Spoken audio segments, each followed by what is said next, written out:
ఓం శాంతి 8/5/2025 సాకార ఈశ్వరీయ మధుర మహావాక్యాలు. మధురమైన పిల్లలారా, ఆత్మ అభిమానులుగా అయ్యి తండ్రిని స్మృతి చేస్తే స్మృతి బలము జమ అవుతుంది. స్మృతి బలముతో మీరు పూర్తి విశ్వరాజ్యాన్ని తీసుకోగలరు. ప్రశ్న: పిల్లలైన మీ సంకల్పము స్వప్నంలో కూడా లేని ఏ విషయము ఇప్పుడు ప్రాక్టికల్గా జరుగుతోంది?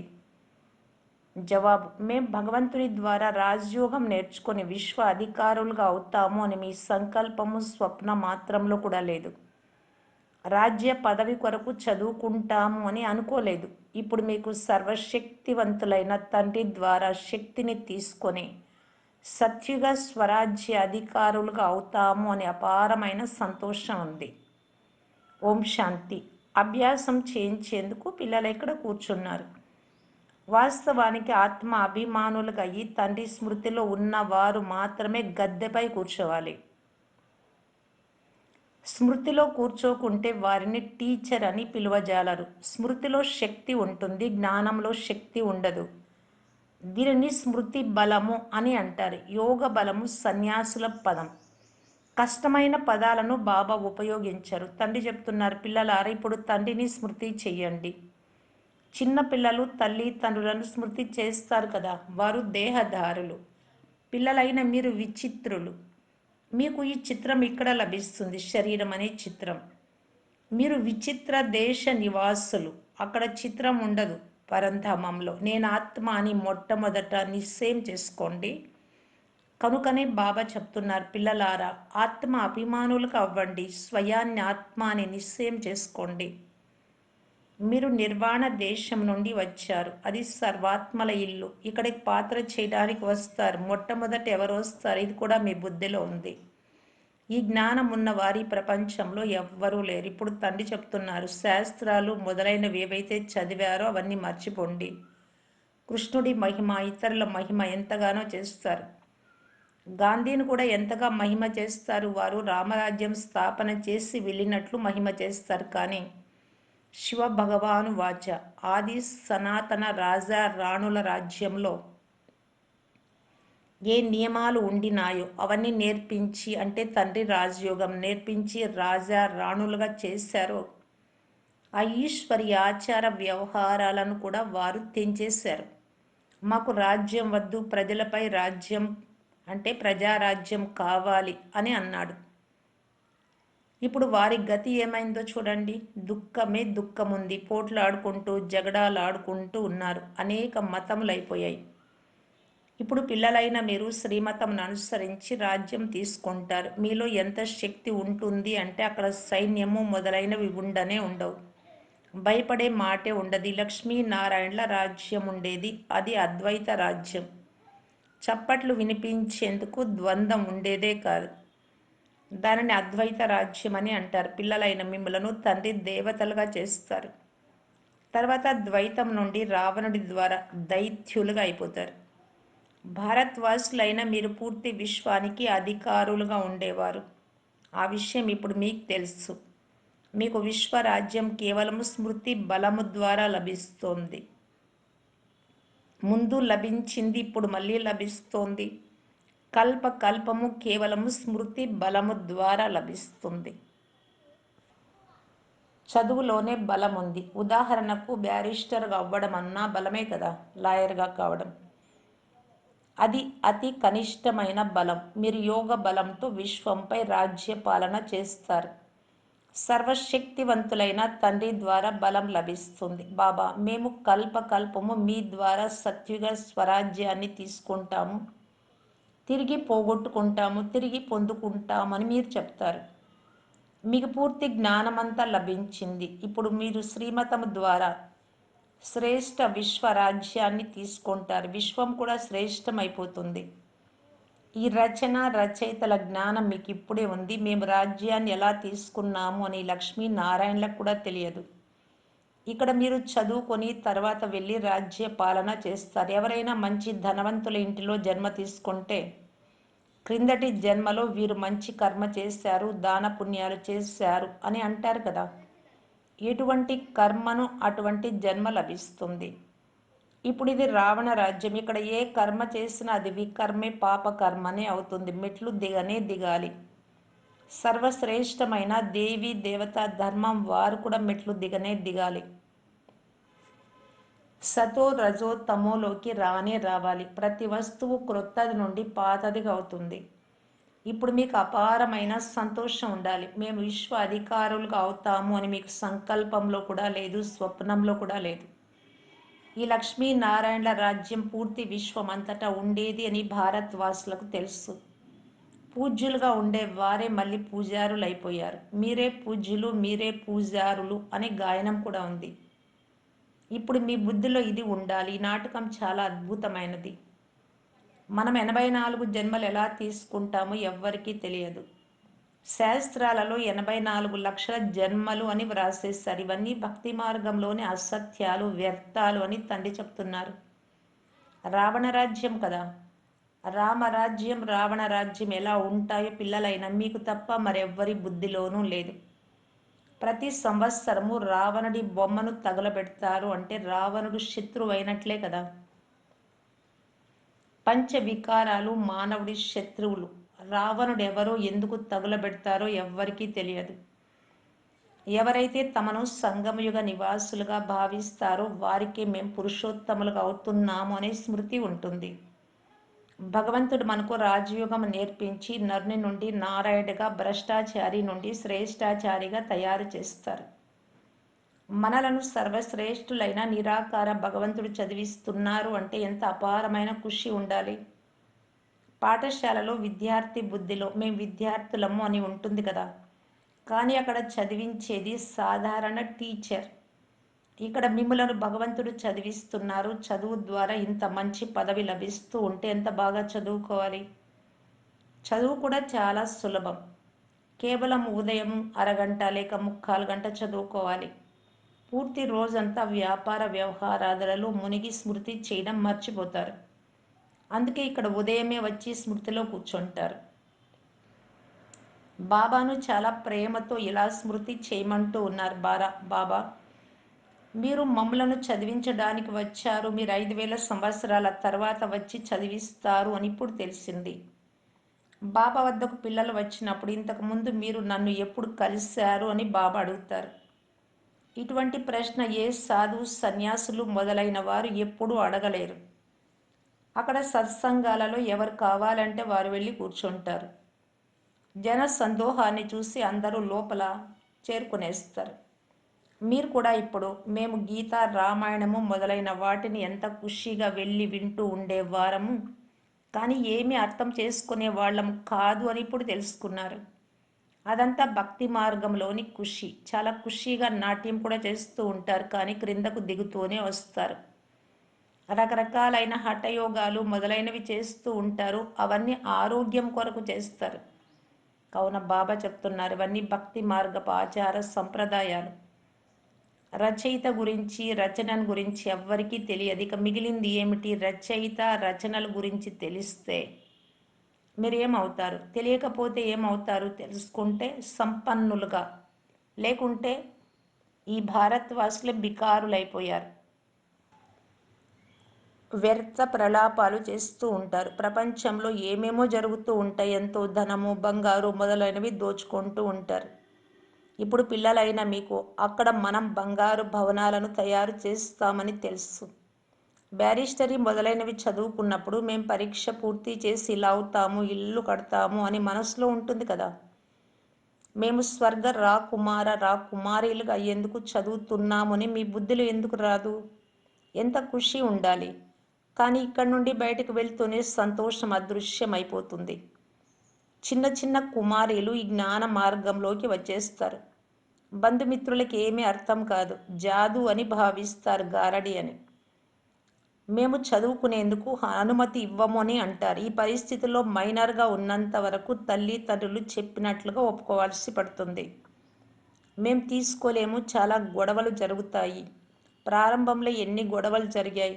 నాకు 18 సంవత్సరాలు అని కుమార్తె చెప్పేది, కానీ తండ్రి 16 సంవత్సరాలు మాత్రమే నిండినాయి, అపరిపక్వము, మైనర్ అని జగడాలు చేసి తీసుకెళ్ళిపోయేవారు.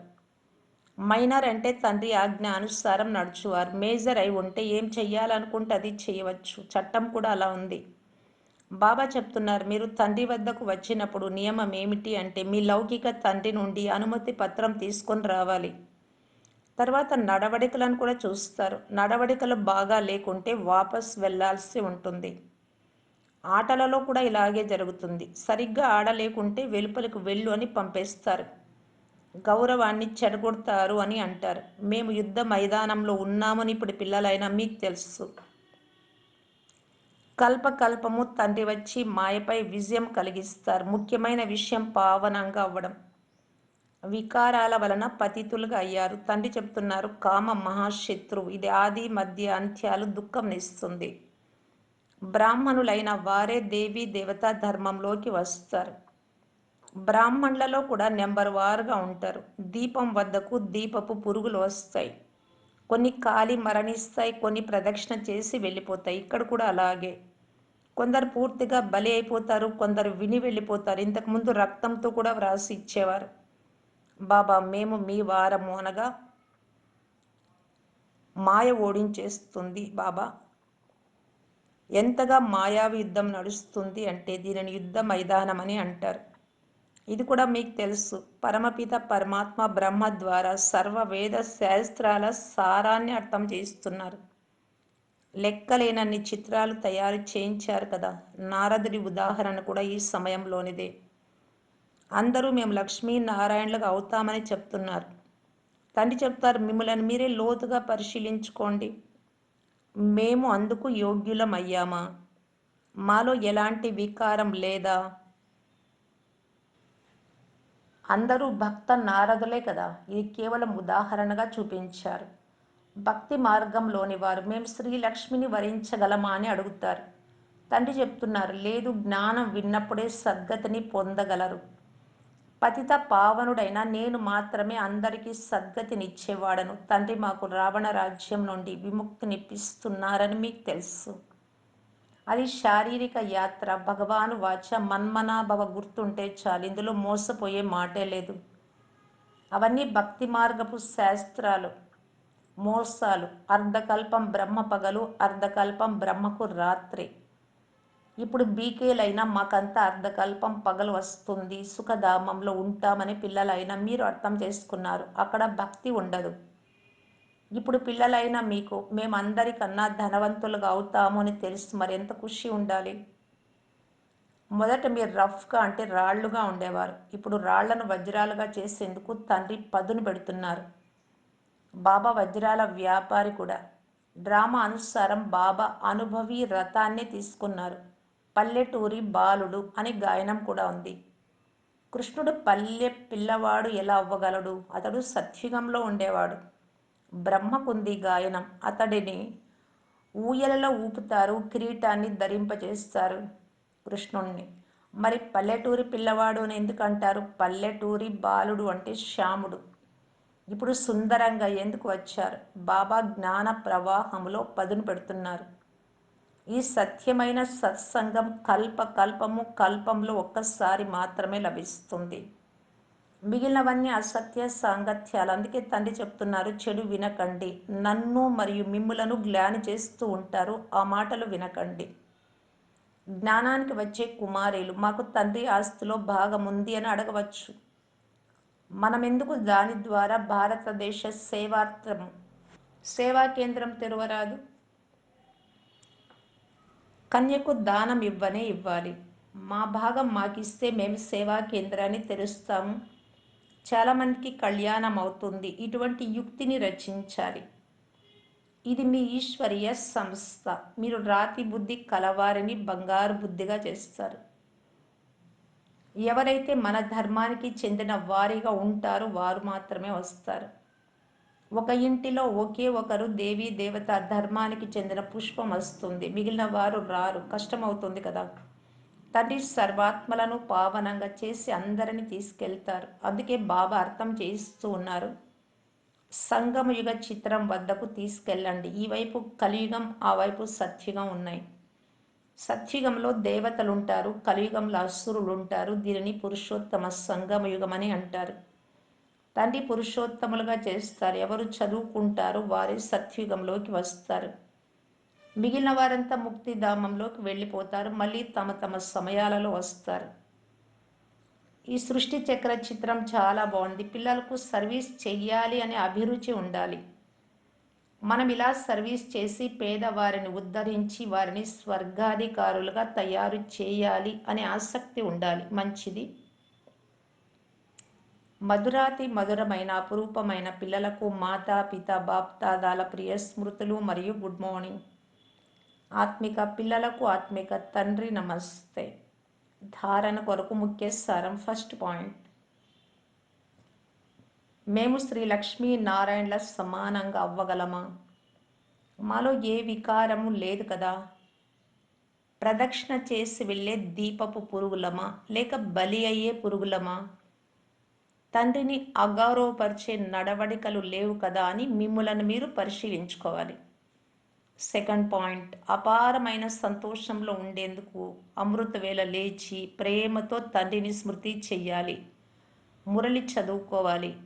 భగవంతుడు మమ్మలను చదివించి పురుషోత్తములుగా చేస్తున్నారు.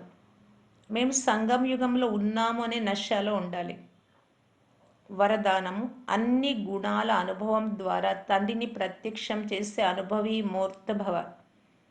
తండ్రి గుణాలను ఏవైతే మహిమ చేస్తారో ఆ సర్వ గుణాల యొక్క అనుభవీలుగా అవ్వండి. ఉదాహరణకు తండ్రి ఆనంద సాగరులు కనుక ఆనంద సాగరం యొక్క అలలలో తేలియాడుతూ ఉండండి.